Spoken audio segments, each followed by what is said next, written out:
শীতকাল মানেই বিয়ের মরশুম আর নেমন্তন্নের ধুম। কিন্তু আমি কিন্তু সেরকম বিয়ের নেমন্তন্ন পাচ্ছি না, কিন্তু প্রত্যেক সপ্তাহে আমার কিছু না কিছু নেমন্তন্ন থাকছে।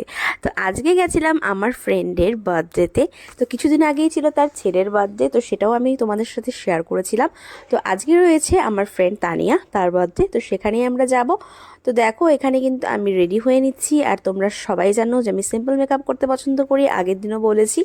তো মেকআপ লুকটা তোমাদের সাথে একটু শেয়ার করার চেষ্টা করলাম। তো দেখো লুকটা তোমাদের কেমন লাগলো অবশ্যই জানিও কমেন্টে, ভালো লাগলেও জানিও, খারাপ লাগলেও জানিও। তো চলো দেখো, প্রথমেই আমি ক্লিনজার দিয়ে ভালো করে মুখটা ধুয়ে তারপর টোনার অ্যান্ড ময়েশ্চারাইজার লাগিয়ে নিলাম।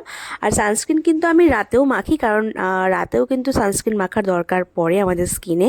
তো তারপর অ্যাপ্লাই করে নিলাম ফেস পাউডার। তারপর একে একে আমি ভুরুটা একটু সেট করে নিলাম। তারপর কাজল, যেটা ম্যান্ডেটারি। তো কাজল ছাড়া আমার জীবন পুরো শূন্য। তো কাজলটা আমি সকাল থেকে রাত সবসময় পরে থাকি। তো তারপর মাস্কারা অ্যাপ্লাই করে নিলাম অ্যান্ড পরে নিলাম লিপস্টিক। তো দেখতেই পেলে একটা ছোট্ট ইয়াররিং পরে নিয়েছি। আর এদিকে কিন্তু আমার একদম সাজ কমপ্লিট, সিম্পল অ্যান্ড সোবার। তো এরপর দেখো কথা বলতে বলতে পৌঁছে গেলাম ওদের বাড়ি। তো ওদের বাড়ি খুব আগোছালো হয়ে আছে, কারণ ওদের বাড়িতে চলছে বাড়ির কাজ। তো ঢুকেই প্রথমে সবার সাথে গল্পগুজব শুরু করে দিলাম। তারপর চলছিল কেক কাটিংয়ের প্রিপারেশন। তো আমরা সবাই চলে এসেছি এই ঘরে। দেখতেই পাচ্ছ তোমরা চারিদিকে ভীষণ ভাঙাচোরা, কারণ ওদের বাড়ির কাজ চলছে। তো এই যে বার্থডে গার্ল কিন্তু তার ছেলেকে নিয়ে দাঁড়িয়ে পড়েছে। ও হ্যাঁ, আজকে কিন্তু ওর কাকুরও বার্থডে ছিল, মানে তানিয়ার যে কাকু, ছিল কাকুর বার্থডে ছিল। তো কাকুও দেখো সাথে রয়েছে। তো আমরা সবাই এখানে ওয়েট করছিলাম কখন কেক কাটবে। কেকটা কিন্তু ভীষণ সুন্দর ছিল। আর দেখো বার্থডে গার্ল তো অলওয়েজ বিউটিফুল, ওকেও ভীষণ সুন্দর লাগছিল। Happy birthday to you, happy birthday to you, happy birthday dear Danian কাকু, হ্যাপি বার্থডে দানিয়ান কাকু। কাকাকে খাওয়া, কাকা তুমি খাওয়া, কাকা তুমি খাওয়া, কাকাকে খাওয়া। ছবি তোলো, ছবি কোথায় লিপস্টিক? হ্যাঁ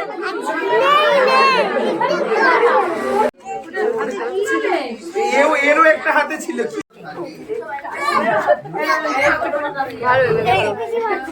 তো কেক কাটিং হওয়ার পর আমরা কেক চেক খেয়ে এবার বসে পড়েছি ডাইরেক্ট খাবার খেতে, কারণ তখন বেজে গেছিলো অলমোস্ট 10:30।